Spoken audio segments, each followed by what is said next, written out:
Hey, welcome everyone. Thank you all for joining.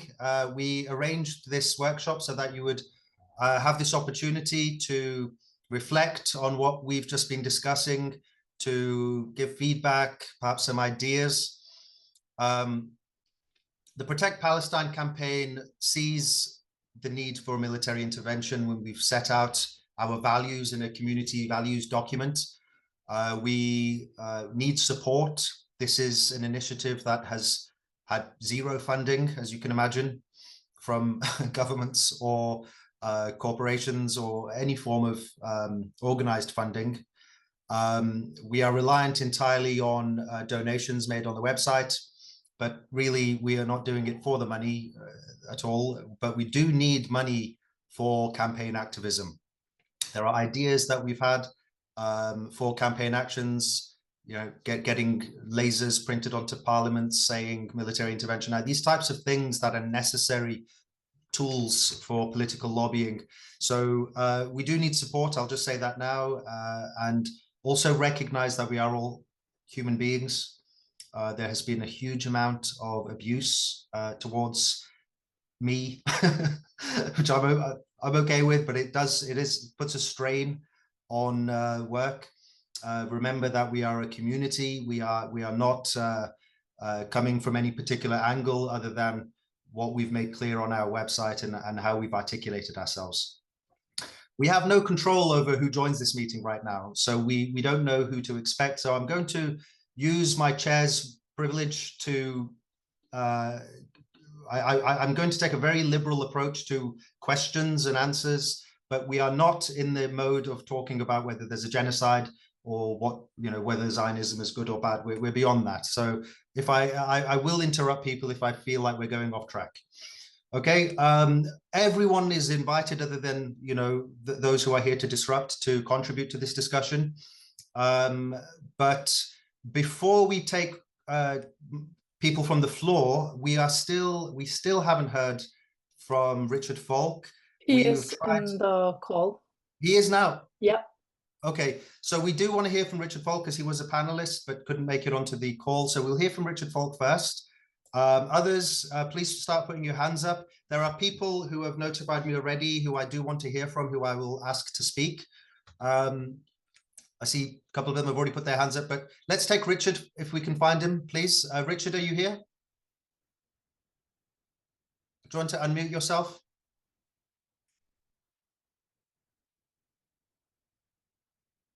Do we see him in the panelists? Oh, hello. Okay, great. Professor Falk, everyone, please take the floor. We're now in the more informal meeting mode rather than the presentation mode, so please bear that in mind. But please take the floor, Professor Falk. I can't hear you. I don't know if you're on mute.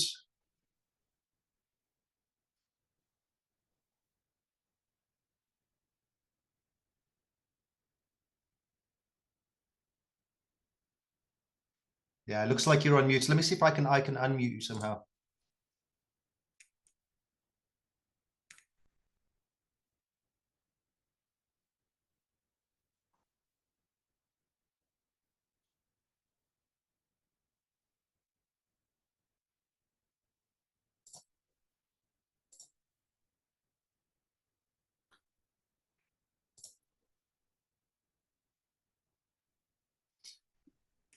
Okay, great. I think yes. Can you? Yes, great. Here we are. Please go ahead. Good. Due to technical difficulties, I have the challenge of speaking without the benefit of having heard what others have said, and given my respect for those other speakers, I feel I'm at a big disadvantage. But let me begin by commending Project Palestine for initiating such a dramatic move, and one that seems to be responsive to a situation that is one of the greatest humanitarian emergency of certainly of the 21st century and perhaps of modern times altogether.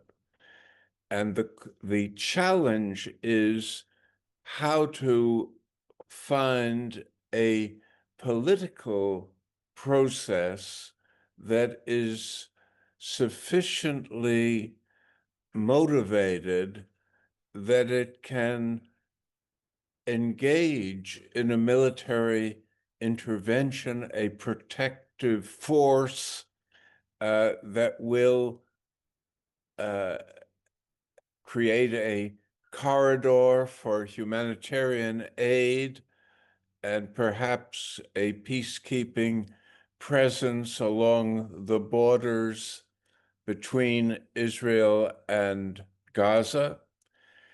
In the background are a series of legal factors.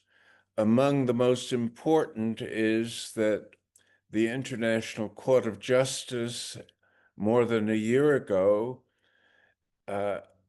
concluded in a near unanimous opinion that Israel was so consistently violating the terms of its occupation as specified in the Fourth Geneva Convention on Belligerent Occupation, that it should lose the legitimacy of remaining present in Gaza, that it was given a year to withdraw. That year was up on July 19th, and the failure to withdraw, which was anticipated, was said to create a situation where the members of the UN and the UN had a legal obligation to implement it. And implementation in view of the defiance of international law by Israel, with the shielding of the US in particular, but other European and British breakaway colonies on the one side, create a situation where there is no alternative, in my view, to an effective rescue of the surviving Gaza population than a protective force with the capacity to ensure the much delayed and disrupted delivery of humanitarian assistance in the form of food and medical aid. The situation is now where the population is totally traumatized and also almost totally malnourished. So if the action doesn't occur immediately, the catastrophe may consummate itself before any kind of protective force can be brought into being. But what this civil society initiative does is to say the conscience of humanity is challenged as never before to mobilize in such a way as to create emergency pressures under the impact of an situation of urgency to overcome this situation. One A further point I would make is that the UN, for all its limitations, has been creatively adaptive at various points in its history in meeting challenges. The Uniting for Peace mechanism and responsibility to protect are two mechanisms that can be brought into play. As well, Article 22 of the UN Charter enables the General Assembly to create subsidiary organs or undertakings that would have the technical capacity to shape a emergency protective force. So the obstacles, in my view, are not legal or technical. They are matters of political will, geopolitical blockages, and the failure to act in accord or in response to a situation of true human desperation. And the failure to act will cast a shadow over the future of humanity, and therefore we should all do all in our power to make the unlikely, which is the situation of a call for military intervention. We should do all in our power to make the impossible possible. Let me stop there. I'm so glad that you were able to join, Professor Falk. Wonderful to hear you and to hear of your enthusiasm for the campaign. I'm going to talk as little as possible. We have so many people lined up. We're going to start with Lubna from the Greenwich Palestine Alliance, and then we will take Eric. So Lubna and then Eric, please.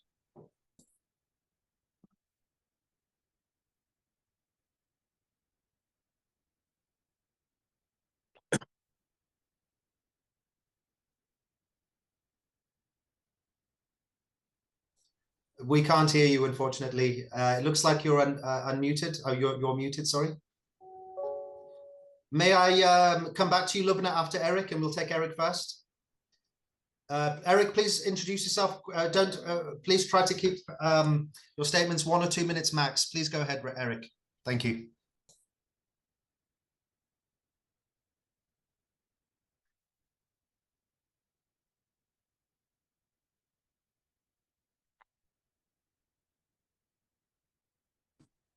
Okay, now can you hear me? There we go. It's my fault. I need to ask you to unmute. There we go. I'll come back to you, Lubna, after Eric. Thank you. First, I want to thank you, Usman, and your panel. It was an amazing and important event. I'm with People Against Genocide Everywhere. We're a group that has come together, working with Craig, working with Usman now, working with virtually anyone and everyone who wants to bring our military force into Gaza and stop the genocide. Basically, the question is, what do we need to do? Well, we agree that I think that the Uniting for Peace is the mechanism that will work. But like anything else, the UN is going to be hoodwinked and used by the US and other governments to try to stop that. Usman did a great video on that. If people have not seen it, I really recommend it. Fundamentally, that means there's only one thing. We need to take the immense power that's been in the streets, marching, chanting, to actually focus it on a specific task. And that task is to have one call, one united call across the entire world, demanding that the Uniting for Peace be brought in, and recognizing that that will not happen without that mass support. Those millions of people in the street in Britain, those people in every single country, and not just demanding it, but demanding it specifically with what is in it. And that is where I think I would ask everyone to go to our webpage, www.peopleagainstgenocideeverywhere.org. We've been working with Craig Mokiber. There's a comprehensive demand list in there. We need to be educated on that, because what Usman has said in his video, which is so important, is they're going to negotiate everything with the United States, France, Germany when it gets to the Uniting for Peace. But this is a 3-stage plan, and it coordinates with what needs to be done through the UN process, but specifically focuses on every single country, because that's who's going to be there. The countries are telling their UN representatives what to do. The pressure we need to do is to put on the countries to make sure, number one, that they vote for the emergency session. Number two, that they vote for the Uniting for Peace resolution. But what is in there is critical. Don't think the Uniting for Peace resolution is what it has to be. It has to be what is in there. And so that is where the power in the street is as well. And the third point is, once we get that, we need to make sure that the countries who are saying that are going to send troops and military aid and humanitarian aid. And we need to be demanding that the countries publicly state that. So this is a plan. Uniting for Peace is the mechanism. But unless we are united across the board with one demand, which is bringing in the armed troops and doing it quickly, this is going to fail. So the obstacles are great. And Professor Falk, what you said, I wanted to paraphrase that as I close. It came from the 1968 student worker rebellion in Paris. It's my favorite quote. It's be realistic, demand the impossible. And fundamentally, that's what we need to do right now. Time is running out. Please check the webpage. Usman and your Thanks, panel, Eric. so much. Much love, Eric. Well done. He refers to a video. You can find that on the Protect Palestine website. I won't talk about it here. The Protect Palestine X handle, or Instagram handle, sorry. So we're now taking Lubna.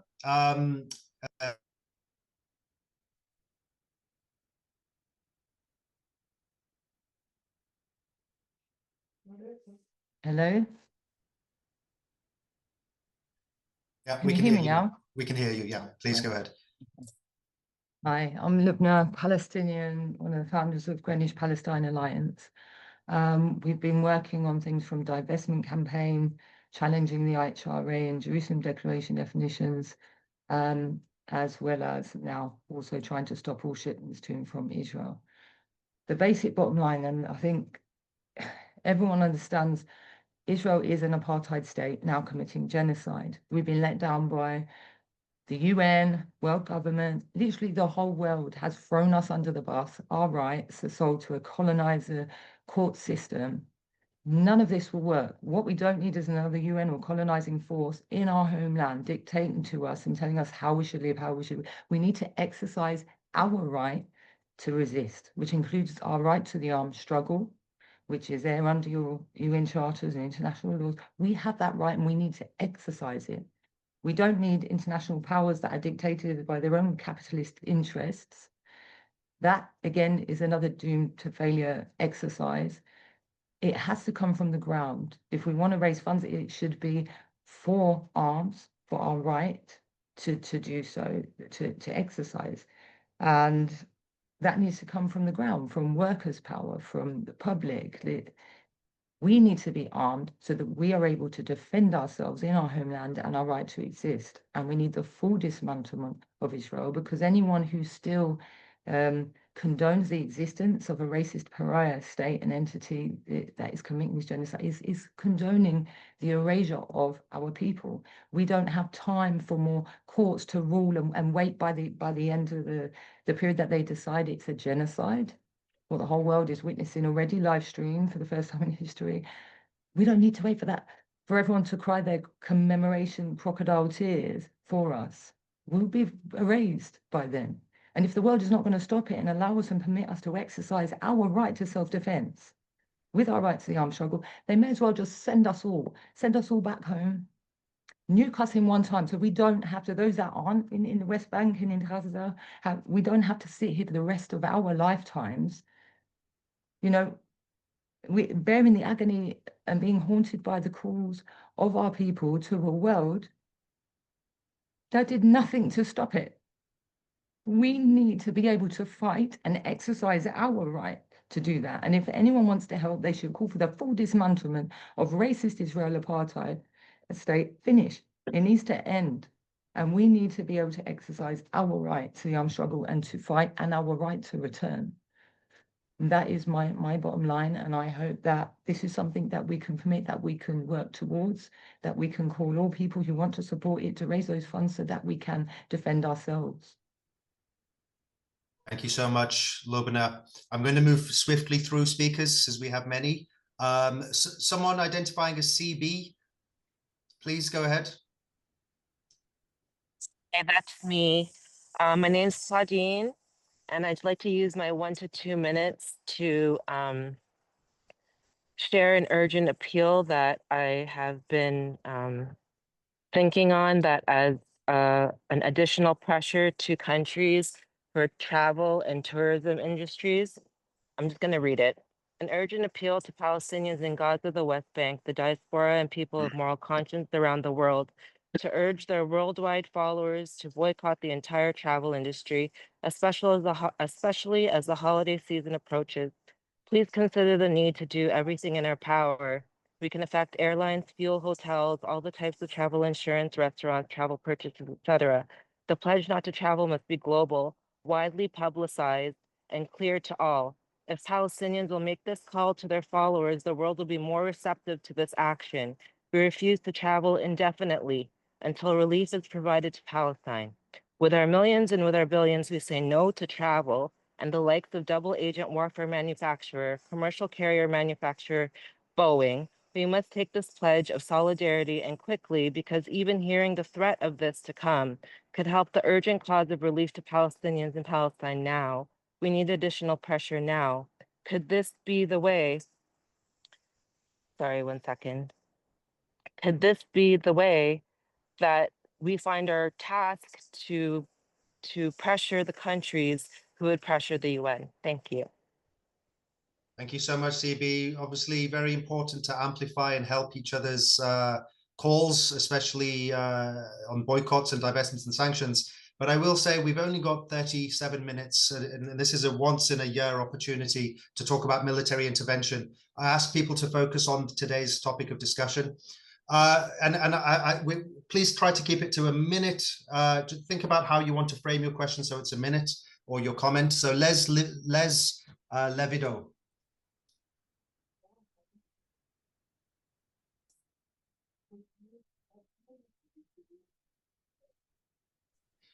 If we are experiencing, I need to unmute you. It's my fault. There we go. Les Levido. Finally. Okay. Yes, thanks for this webinar, which has pushed us all to reconsider our priorities in trying to fight the Israeli settler colonial apartheid regime. We all recognize that this is a Western genocide, since Israel has depended increasingly upon support from the Western countries. And that's why we fight our own regimes and try to end its support for that regime along lines of the 2005 Palestinian call, which said that the campaign will continue until the end of that settler colonial apartheid regime. And there are more people than ever before actively involved in BDS in its various forms. So that's what I would call a once-in-a-lifetime opportunity as someone who has been an anti-Zionist activist since the 1980s. So we're trying to make the most of that opportunity, but of course it will take a long time, and we don't know how long, and it will take too long to spare the lives of the Palestinians who are being increasingly targeted by the genocide. So it becomes then imperative at least to consider the idea of a military intervention force. But I think we need some clarity about what this would mean. It seems to me that such a force would need to attack the IDF, and long before it reached Palestine, it would be blocked or worse, attacked by the Western countries that have supported Israel, right? So it means war with the Western It does. countries. Right? I'm going to just be a bit dictatorial. It's not in my nature, but we have so many people speaking. I'm asking myself, which countries would have the will and the capacity to go to war against the Western pro-genocide regimes? I mean, that's a serious question, right?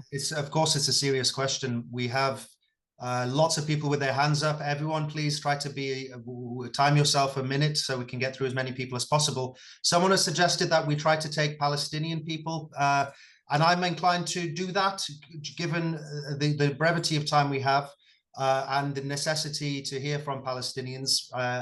First and foremost, I know that there is Omar Hussein here. Please go ahead, Omar. And if anyone else can self-identify, so I know, otherwise I won't know. And then I think we will extend the time, so please don't get too worried. Omar, go ahead. Hello, everyone. I'm a son of a Nakba survivor, and I've got a few points I'd like to make. I think the people of Gaza have told us exactly what they want, and they're not calling on the UN. They're not calling on the current world order. The resistance, in unison with the people, are calling for the Muslim Arab armed forces to mobilize. That's been a call that we've heard for 700 days now. Secondly, it should not have taken for a genocide to happen for us to call for military intervention. This was the only solution right from the outset of the occupation of the Jewish entity in Palestine on the graves and homes of the indigenous people, like my father, who was displaced from Qanir near Haifa. However, to understand how we find ourselves debating the merits of military intervention almost 700 days into the first live stream genocide in history, we must understand how the region was carved up into weak and defenseless, dependent statelets. This is the ultimate reason why Palestine has been left and betrayed by the neighboring countries. We must call for direct military intervention to the armed forces in the region to break their shackles of occupation that have prevented their militaries from being mobilized. This is the only way that the genocide will be stopped and that the Palestinian people will be liberated from this cruel occupation. The freeing of Palestine is contingent on freeing ourselves from colonialism in the region. We look at the examples of Omar Ali Bayraktar, an Iraqi general in Jenin in 1948. My father lived under the protection of the Iraqi army there after he was made a refugee. This man broke the chain of command from the Iraqi army and defeated the Zionist forces there. We also look to Mashhur Hadith al-Jazi in 1968 Battle of Karama. He decimated the invading Israeli forces, again breaking the command from King Hussein of Jordan. We look to Omar Abrash, the Syrian general in 1967, who was murdered by the Syrian regime for breaking the chain of command and defeating the Zionist forces. We look to Saad al-Shadli, Egypt, 1973, who also broke the chain of command from Sadat, even though he had initially ordered the attack. He then tried to force for a peace treaty. But these are the generals, these are the examples that we have to relay to the current armed forces, to the journalists, to the scholars, to the thinkers across the world, especially in the Arab and Muslim world, that they must mobilize to defeat this scourge on humanity and to liberate Palestine, to bring true peace to this region. Thank you so much. A lot of agreement, including from me, on everything, Omar, you've just said. Someone has suggested Walid is a Palestinian. This is not science, but please unmute if you are. It's not a science that I could know whether you are one from your name. So I'm just going to trust people in the comments. Walid, are you there? Hello, assalamu alaikum. Can you hear me now? Yes, walaikum salam. Hello. On behalf of the people of Gaza, first of all, let me just introduce myself. My name is Walid Mahmoud, and I'm 35 now, and I spent the most of my life in Gaza. Almost 33 of my life has been spent in Gaza, and my village has been the closest village in Gaza Strip to the border. So we have suffered a lot there, and we know everything there. And we experienced so much nightmares in 2008, in 2014, in 2021, and throughout all the past of our life since we were children.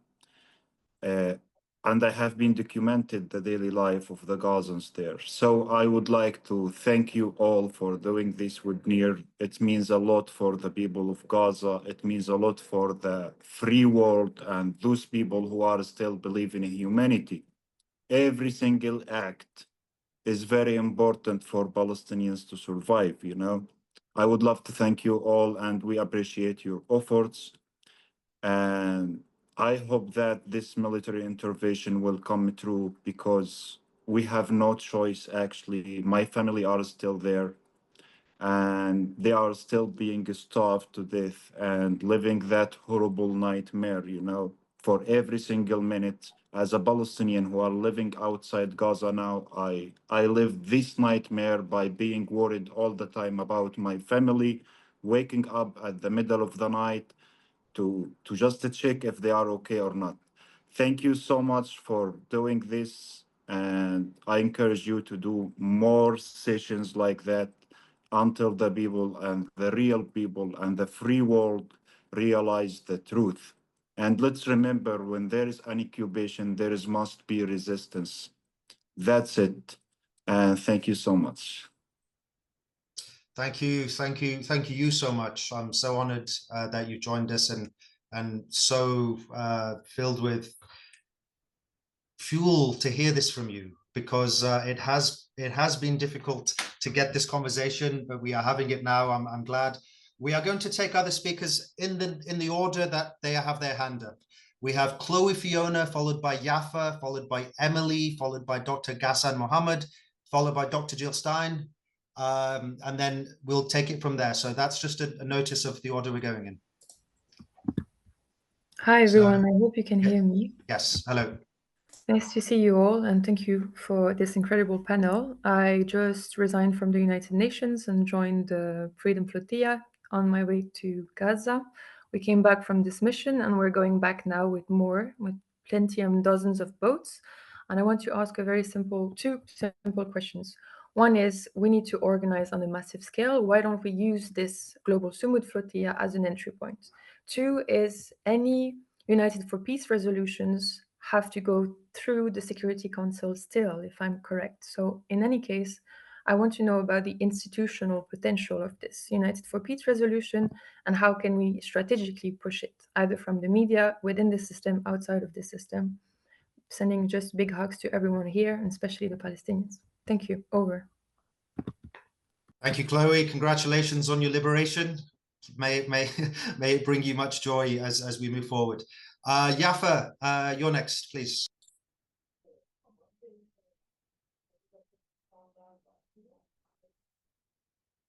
Oh, sorry, it's my fault. Please, Yafa. Hello, can you hear me? Can you hear me? Yes, we can hear you. Salam, my name is Yafa, and I am Palestinian from diaspora. I resigned also from the UN recently. I was part of the Global March to Gaza in Cairo, and we took this initiative further to develop bigger global initiatives like the Global Sumud Flotilla and the call for the ESS project, where we stopped at certain points because we don't have answers for it. So the first question is, were the people in Gaza and Hamas consulted on this? Because legally they are the only ruling administrative authority in Gaza. And they are part of the population. The population is part of them. I mean, they have a strong popular base of support. Technically, they are also the only armed resistance group actively fighting Israel. So given this, how can decision be made on behalf of people of Gaza by foreign forces whose own government have failed to uphold international humanitarian law without at least consulting Hamas? I think it's unfair.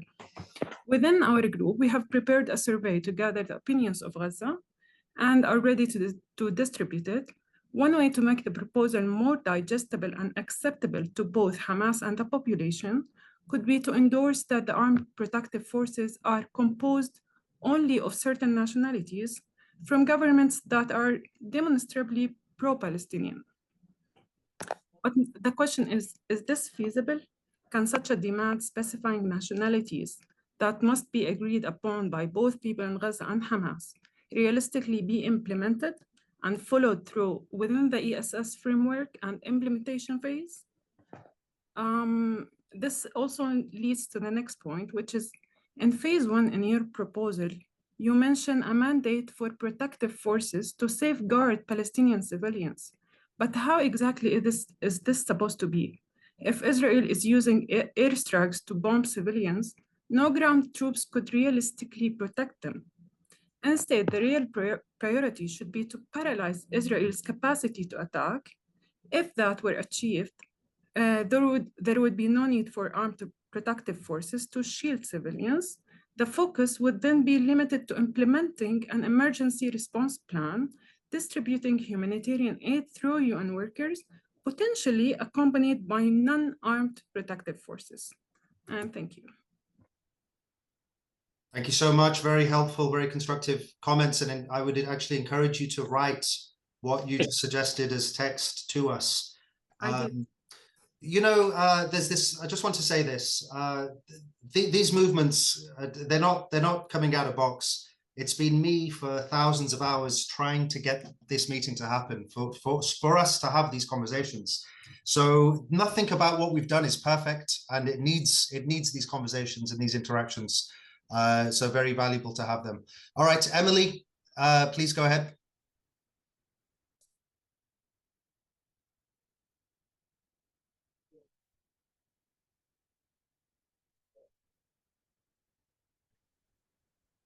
Hi there. Can you hear me? Hi there. So thanks so much for hosting the meeting. I have 4 questions. I'll be pretty concise and quick. I had watched the previous videos that Osman and Craig had put out, which are pretty detailed about how ESS works. But my question is, in order to get a 2/3 majority, which countries, especially those in the global south, do we need to push in order to get that ESS, in order to get military intervention? The second question is, do we have a communications plan ready to roll out to those countries in the languages in order to use social media, use direct communications? Happy to volunteer all my skills for that if it's needed. The third question is, Eric, the website, the drafts for the messages to send to the UN are missing. That page does not work. And there's no blue book links or explanation of how to reach your country's contact information. It might be useful to put that in so people have actionable items. I do have a post on my own Instagram that I put together with the draft of the message that I found on another page and instructions on the blue book. The fourth question is the hunting force. We started a collective in Latin America around this to try and track travelers because we have so many that come, but we have not heard back from Henry Job on how to effectively use this, but we do have security protocols and some information on how to help if people are interested. More than willing to share those. Thank you. Great, some very specific feedback there. I'll just say we have no money and we have very little help. So we need help. I mean, we need everyone to take initiative. And if you're offering to create such a database, we've been thinking about doing it for a long time, and we do need someone just to do it, because I have limited hours in a day and others do as well. So take that kind of initiative and just go for it. We could use that kind of research. Dr. Ghassan Mohammed.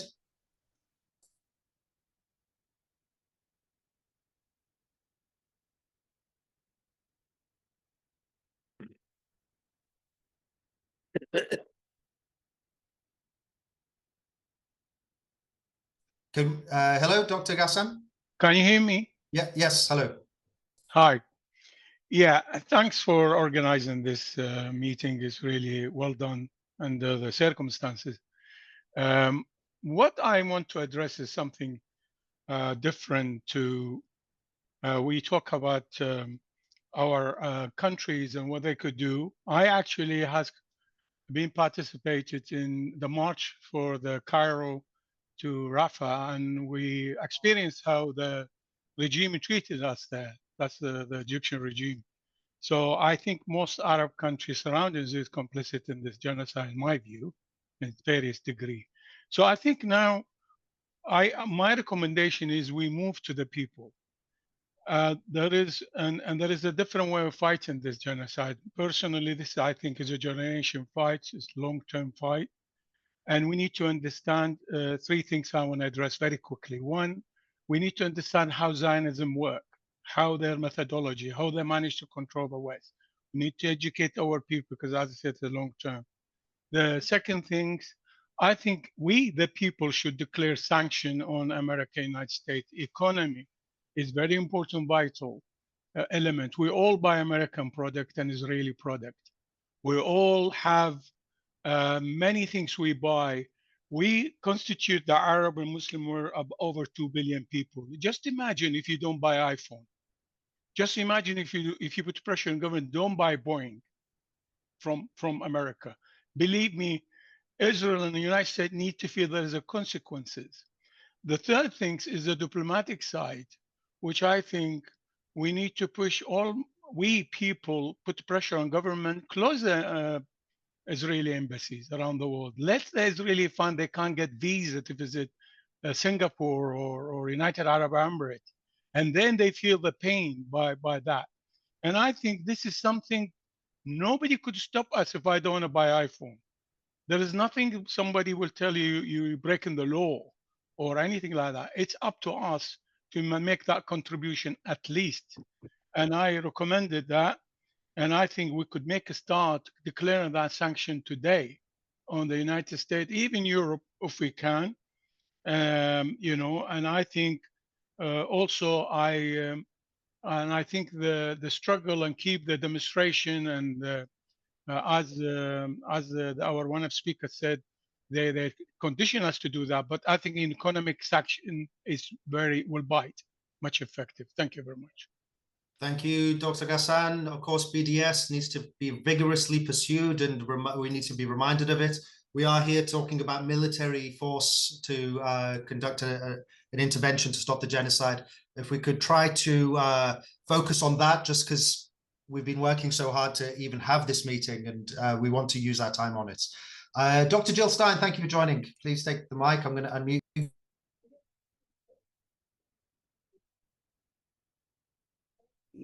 Okay, are you hearing me now?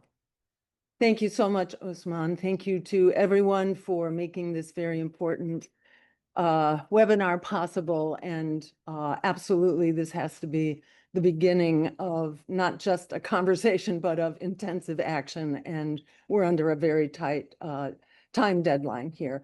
I'm going to focus on what several commenters have raised before me about how do we strategically organize right now in order to leverage the public momentum which exists, because you know, there is incredible outrage against Israel, the fascist Zionist state right now, which itself is a microcosm of US empire. These are very big problems. The struggle will be very long, but we do have an incredible opportunity coming up potentially in as soon as 1 month to support a vote which is on track to take place right now. This is a previously announced vote announced and committed to by the United Nations General Assembly, basically to act on the International Court of Justice resolutions and provisional measures to hold Israel accountable and to stop the genocide, including the whole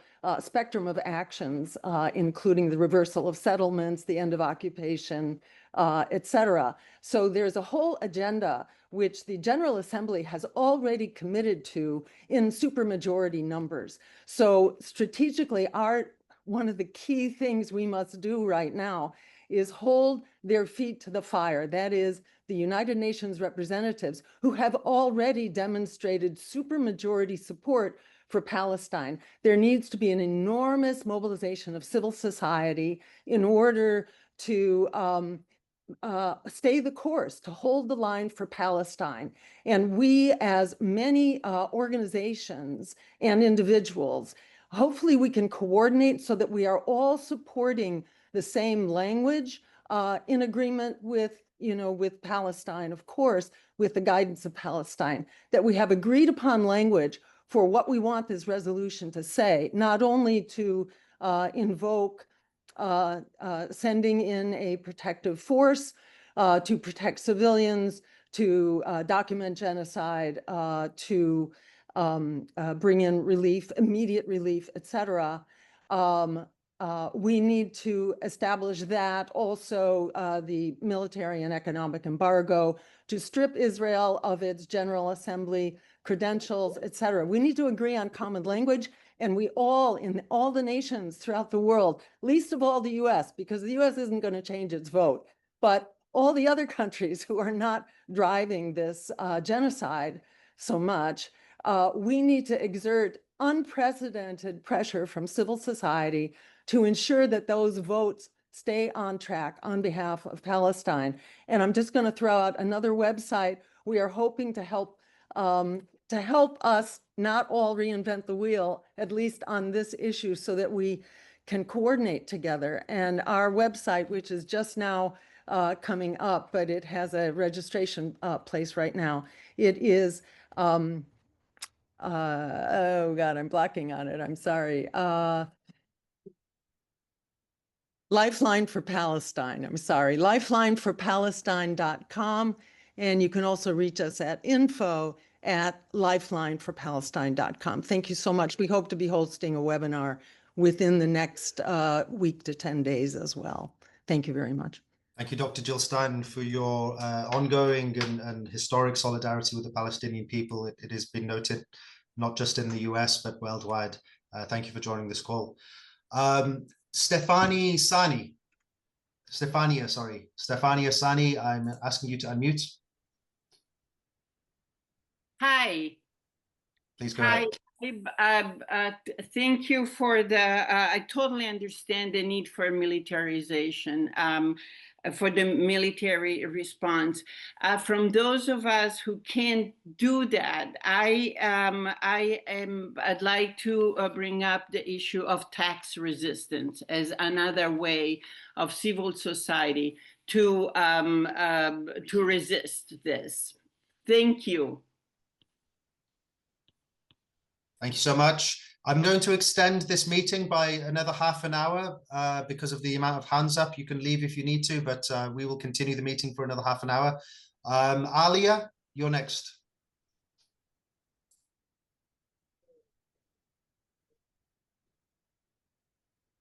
Hello, Alia?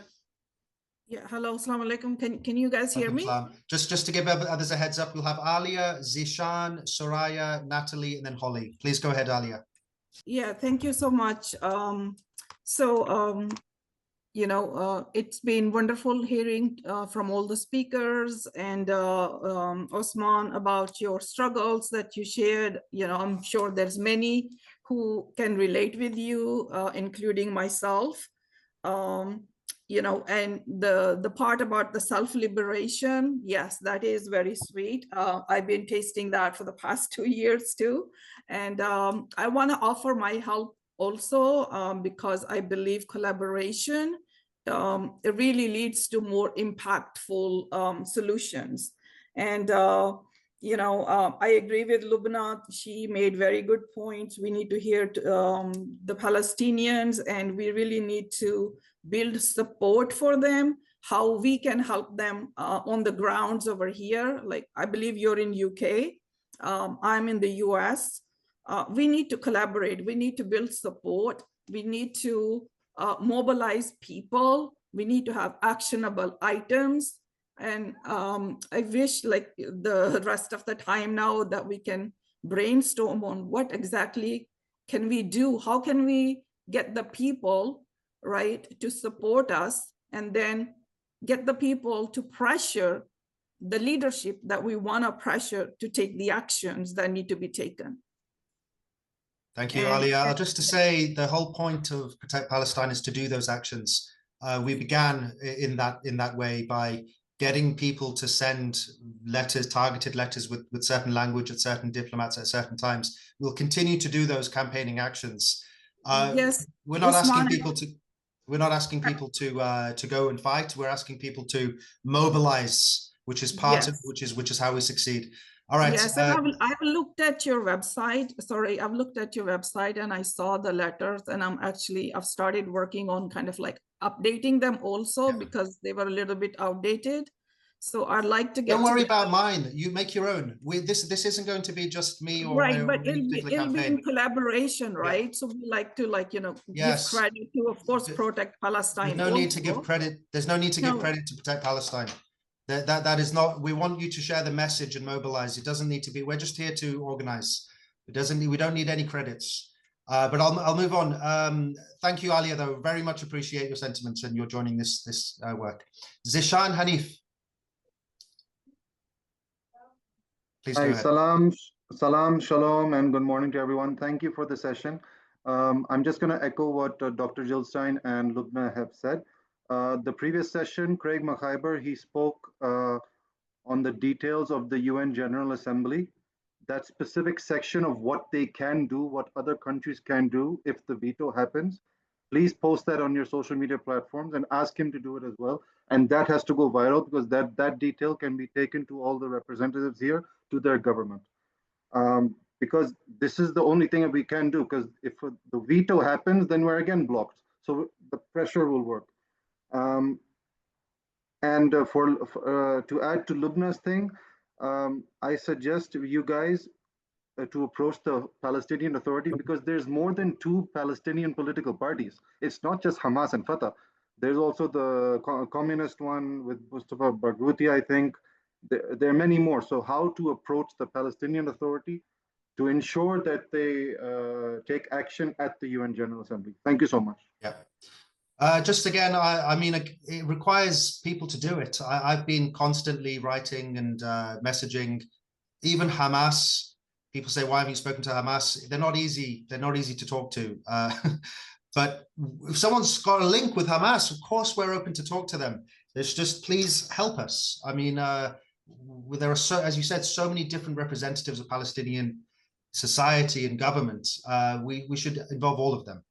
All right, Soraya Boyd.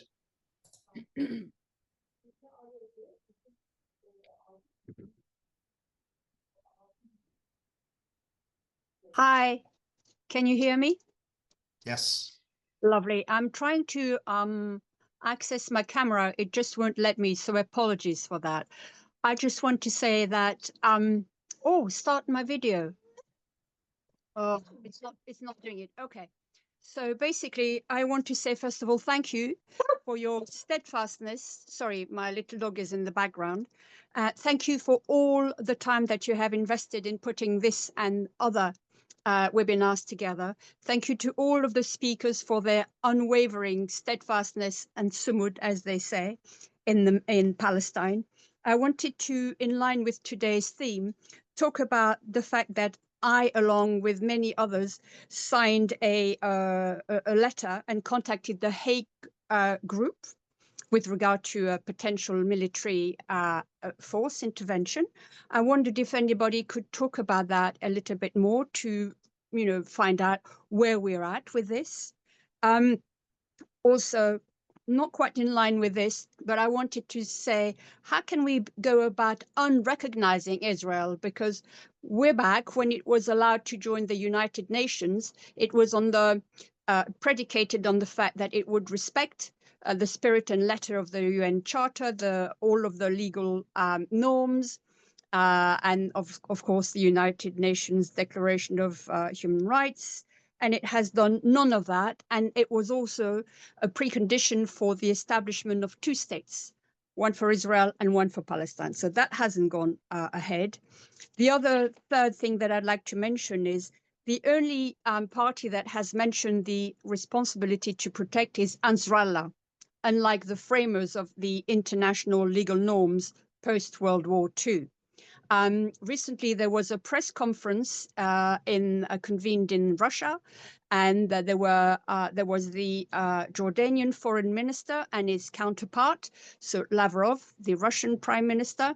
During the question time, a journalist said that Great Britain, so the UK, France, and Germany are considering putting together a military force in order to intervene, to go to Ukraine.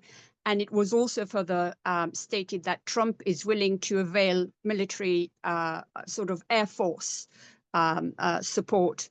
So we can see that the mendacity, the duplicity, hypocrisy is more than visible for all to see now.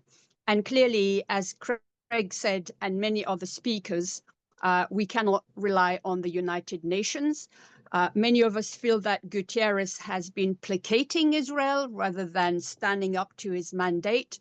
So we are quite, disappointed in spite of all of the efforts, the valiant efforts of all of the international legal minds like, Craig, Richard, Ralph, and many others.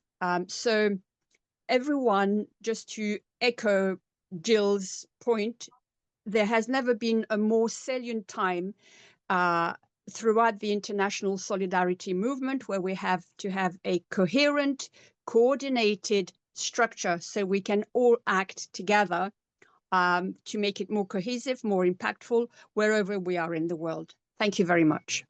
Thank you, Soraya. Moving on to, we're going to extend for half an hour for everyone who doesn't know that, but please keep it brief, 1 or 2 minutes max. Natalie Glezo. Thank you, Soraya. Do you hear me? Yes. Okay, thank you. Let me present myself. I'm a Greek journalist, have been writing for West Asia and Palestine almost for 2 years. Until I was fired from my newspaper I was writing and targeted from media, which obey to the guidances of Greek government, as you understand. I have been fighting for the resolution 3077A of General Assembly for at least a year.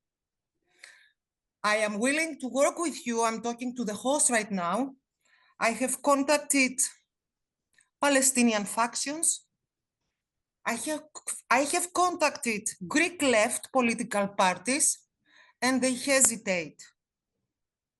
So my suggestion is this, that we have to approach, because let's be clear, the only hope from outside of Palestine is global Sumut flotilla in 1 in a million case to break the seas. So in this case, we're gonna have consequences that we cannot even imagine. This is the first.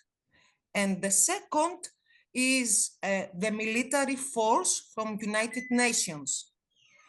So first of all, from organizing perspective, we need to reach the organizers of Global Sumut Flotilla, and this initiative also to be made their own initiative, you understand? We need to reach BDS, for example. We need to reach Palestinian initiatives to make their own. Now, Ramallah and Palestinian Authority already suggested that. Dr. Riyad Mansour in the United Nations Security Council sent a letter, you remember? He proposed that, he asked for a protective force, but in West Bank, but he asked that. In an interview with Middle East, he said, we ask you, the humanity, to cross over our borders from sea, from air, from the sky. He said that. So Palestine needs to do that. Palestinian Authority and the other political factions. Algeria needs to do that. Russia needs to be convinced and China needs to be convinced. I try to be as much shorter as I could possibly talk. And I will be able to talk with you again when you want. And also, when we suggest that in the General Assembly, we can do that a global figure, for example, as an example, I said now, Roger Waters to say that in the General Assembly. To convince Roger Waters to go to the General Assembly and say that. If he will not accept to do that, then a Holocaust survivor, and my hairs are, you understand, standing up. A Holocaust survivor needs to go there and say, save the Palestinian people. We need a force to establish peace, to stop the slaughter. So we need ideas how to strategic organize this. For example, the next General Assembly on September, you remember Erdogan last year, he said that we need to approach Turkey, Erdogan, right? When the General Assembly will be set this proposal, we could Natalie, do that. I'm going to intervene, not because you're not making a lot of sense, and in fact, I agree with everything you said, but just because we've got 30 other people with their hand up. I will stop. I am ready to contact you again, okay? Let's do that. Natalie, Okay. let's arrange a follow-up. Thank you so much. Okay, bye. All right. Bye. Okay. Thank you, Natalie. All right. There's one person I'm going to actually bump to the top of the queue. No disrespect to anyone else. The reason is I actually told him he would be having an opportunity at the beginning of this, and I unfortunately didn't because things just got very chaotic. The reason I want to hear from him is Dr. Ralph Wild has been representing states at the International Court of Justice, and as a very interesting perspective on Israel, the legality of Israel's existence as a whole. So can we just have Dr. Ralph Wild, and then we'll go back to our normal process. Let me just find him. I hate the system. Where is Dr. Ralph Wild? I've spotlighted him, and could you unmute? Ask him to unmute. He is unmuted and he is on the spotlight. Okay, Hi. great. Go ahead. Yes, Dr. Wild. Hi, it's a pleasure to be with you. So just to say, I'm speaking in a personal capacity only.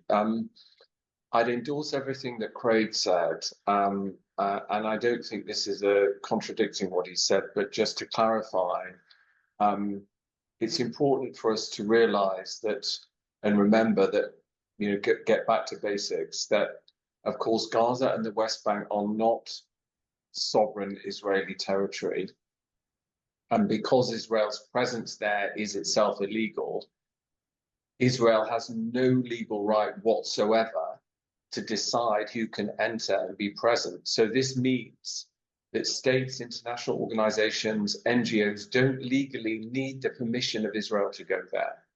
And one way that states could discharge the legal duty that they have to protect Palestinian people would be to seek the permission of the representatives of the Palestinian people to send this protective military and civilian presence to Gaza and the West Bank, including to aid enable a provision. So-called humanitarian intervention is usually military intervention in the territory of a state against the wishes of the government of that state. And some Western states have argued that they have a right to do this in a situation of an extreme humanitarian catastrophe, and Gaza would meet their legal test.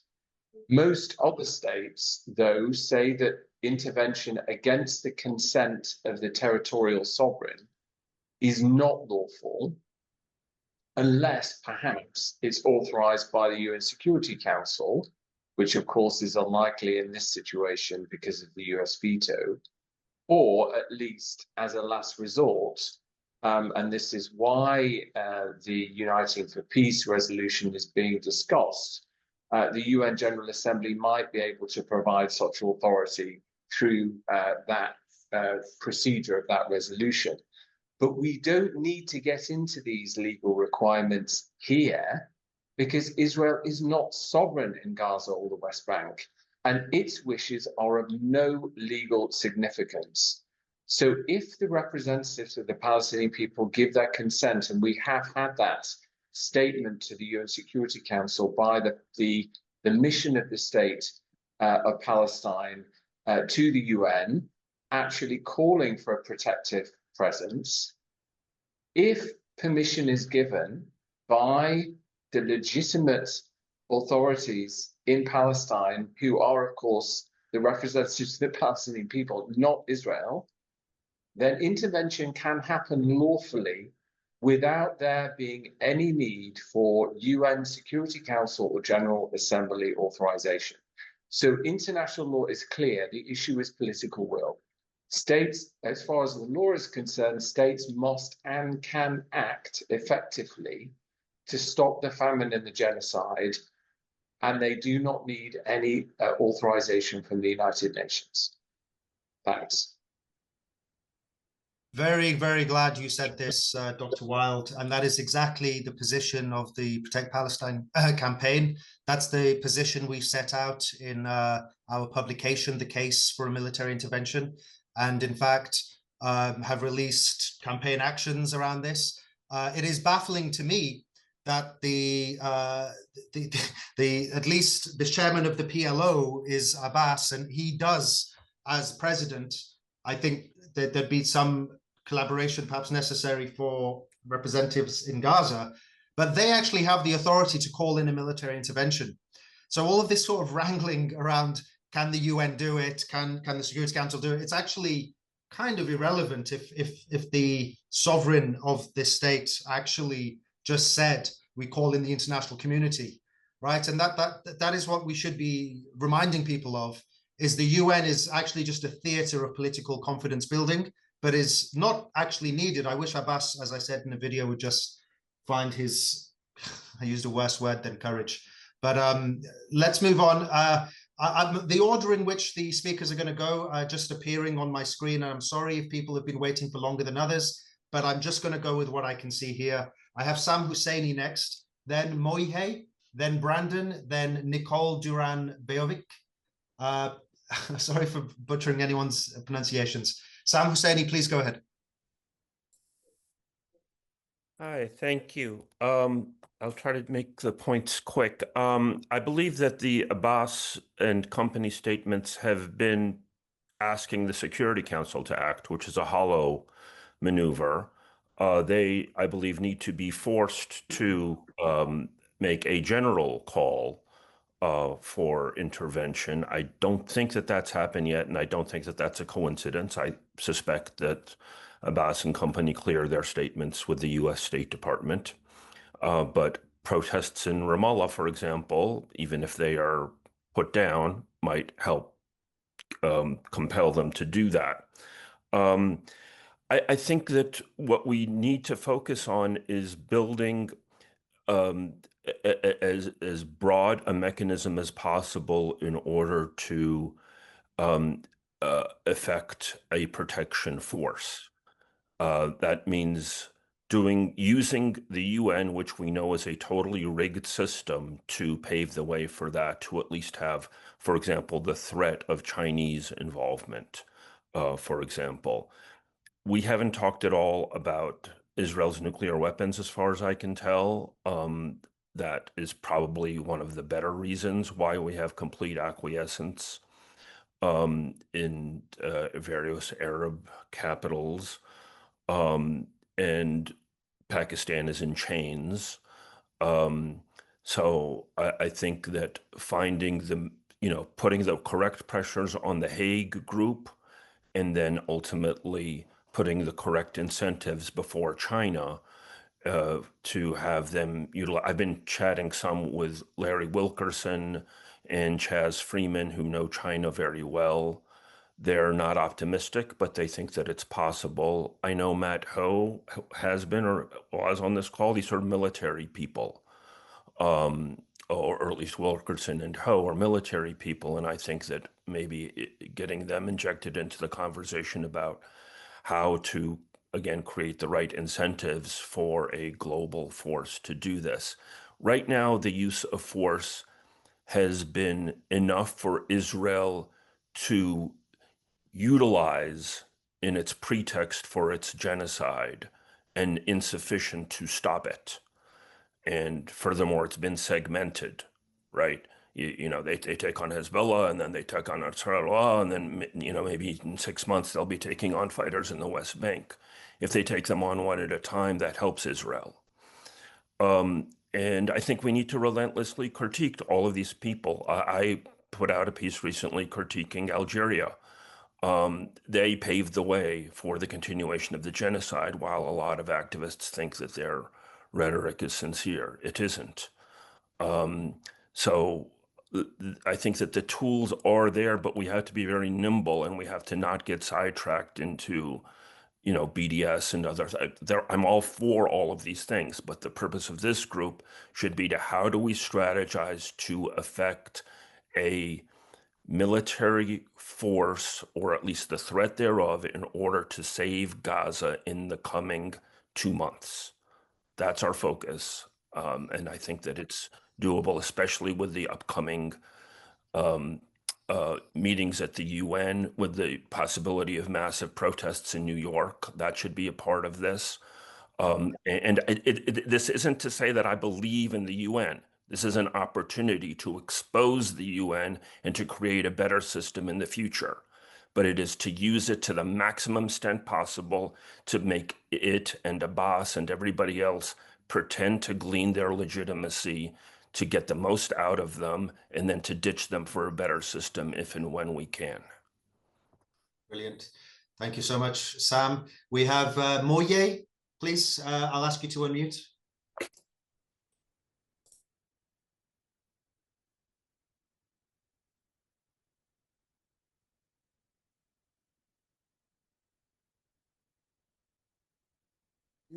Am I still on? I'd love to get more specifics on Uniting for Peace from Craig, if he's still around, by the way.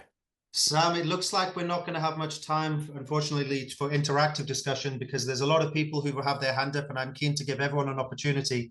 But what we've taken from this is that there is need for these discussions, and we'll have more of them as we go on. Continue these discussions privately with each other on Twitter. We'll just go through the list with the time that we have. So Moye, you go ahead.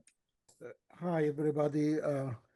My name is Muhyiddin in Tucson, Arizona, with the Arizona Palestine Solidarity Alliance.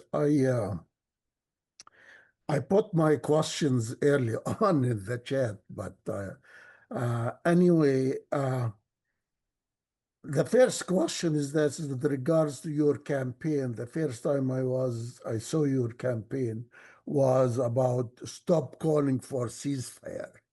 And I wonder what the value of this call, especially for us here in the United States, how that will help our organizing. It sounds to be very unproductive, and that I don't see the point behind it.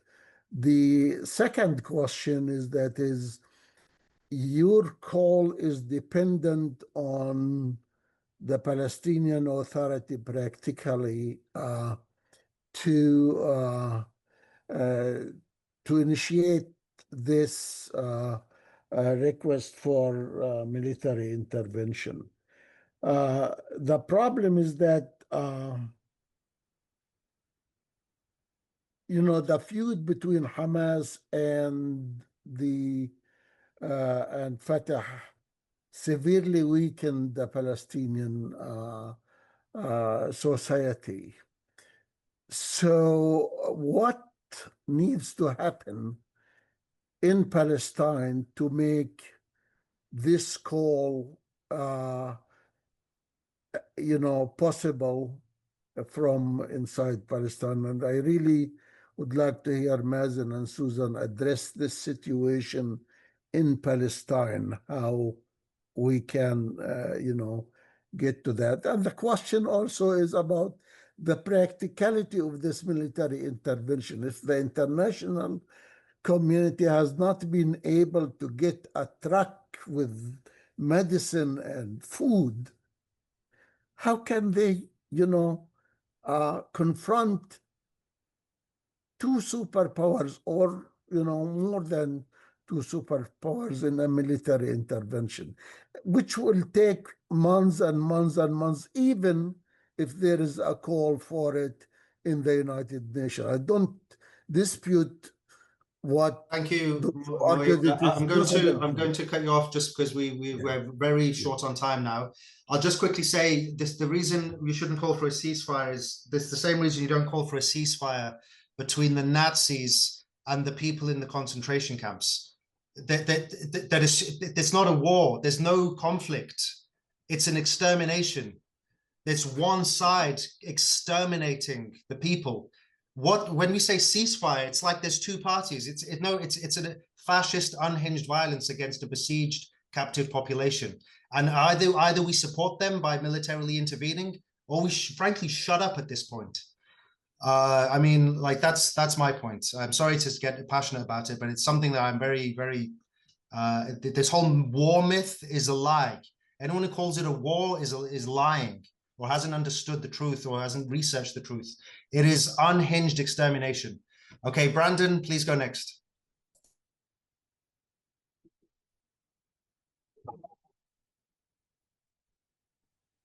Hi, everyone. Thank you. Yes, I just wanted to come on here just for a moment or two and say, yeah, I think the main focus is, of course, military intervention by force. I think it's amazing to see everyone here, Palestinians, all the speakers. I mean, I was a bit blown away that Jill Stein was here just because of the magnitude of who she is.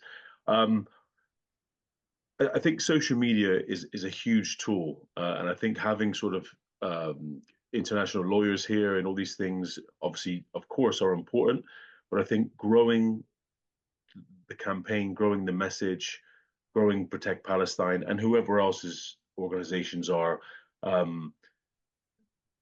fighting for the same cause. I think it's important that all these massive influencers now on the Palestinian side, whether whoever it be in the sports scene, the influencers, just the Palestinian people who have made the comedians, everyone.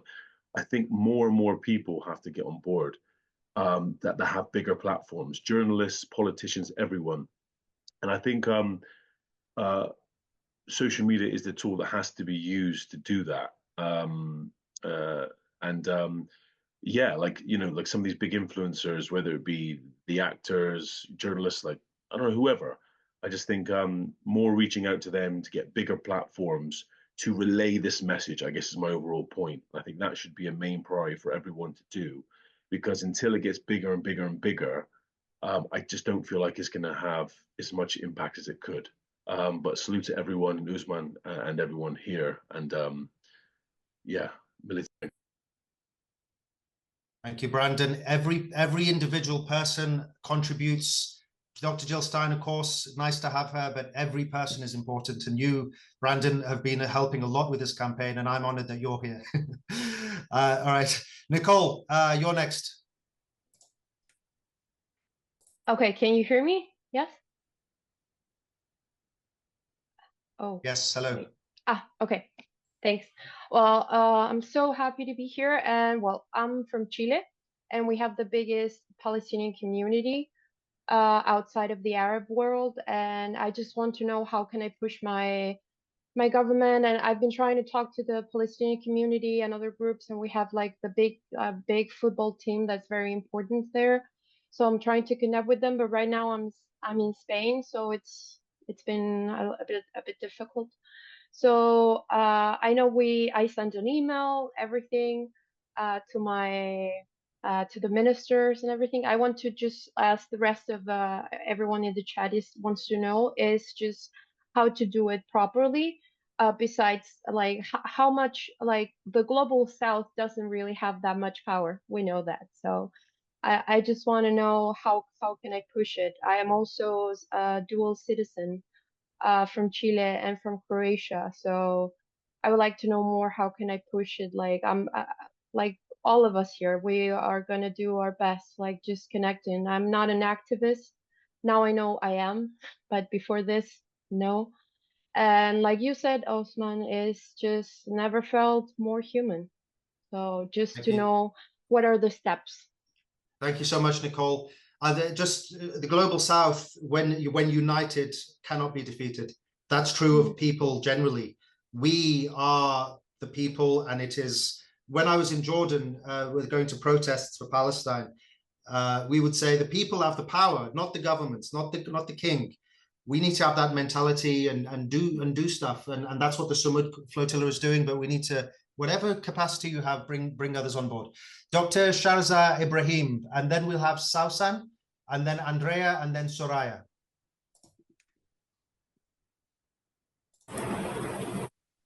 Assalamu alaikum. Do you hear me? Alaikum salam. Is that okay? Thank you.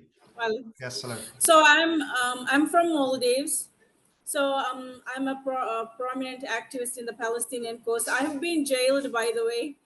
So basically, I'm the first Maldivian to be jailed in the cause of Palestine.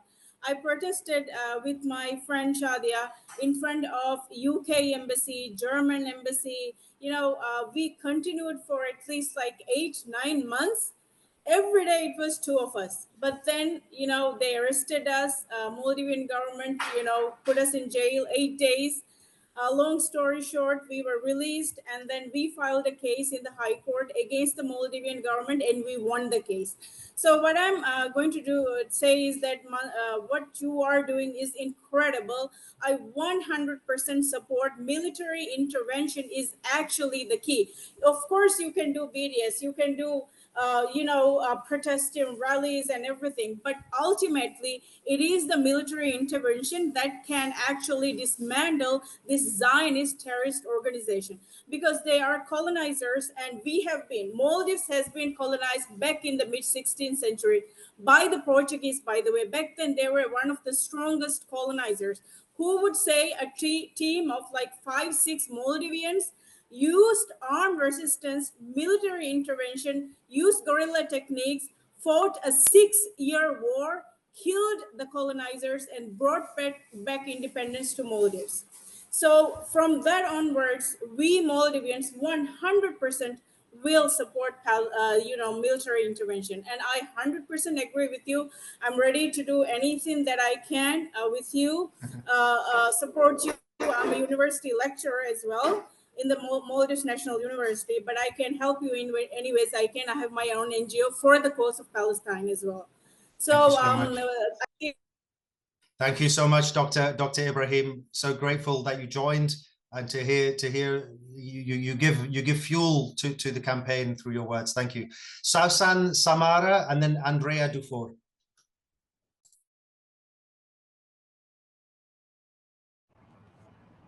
Okay, I think I'm unmuted now. Yes, hello. Okay, thank you, Osman, for this. I just wanted to say a quick hello to Professor Falk, if he's already here. Great to hear from you.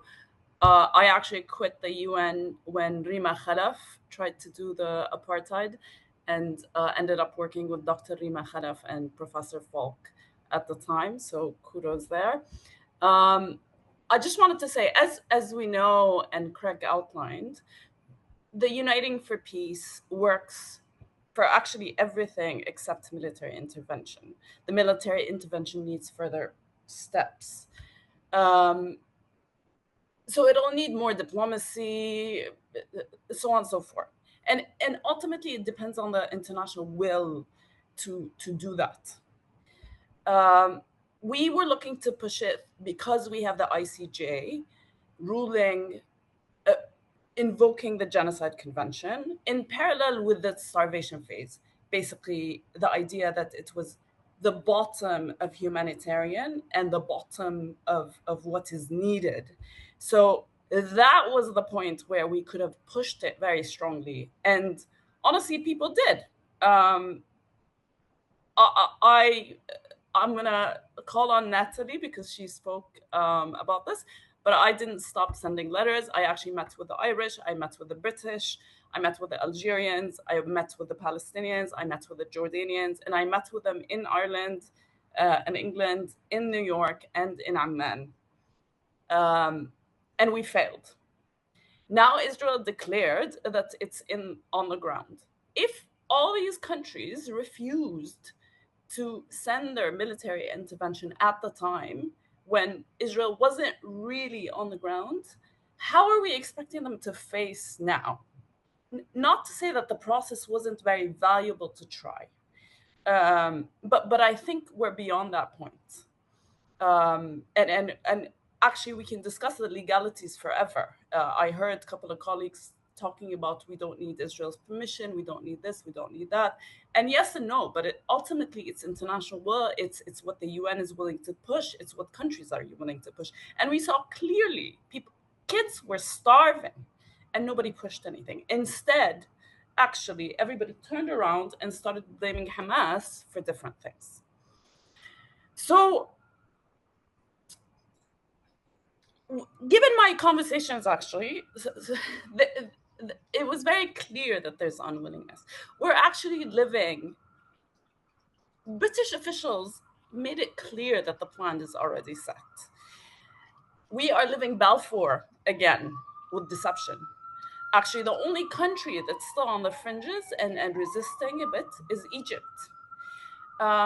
So I'm just going to call on Yazin Qumsiya, sorry, and say, we are living the age of deception.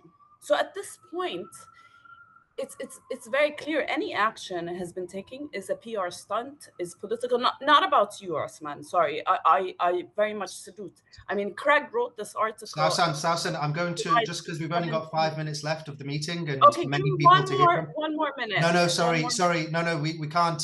There is no time because I have to close the meeting in 6 minutes. Sorry. So there's been a request for Mohammed Bassam to speak. I understand, I didn't know this, but someone from Gaza. Please, can you unmute Mohammed Bassam?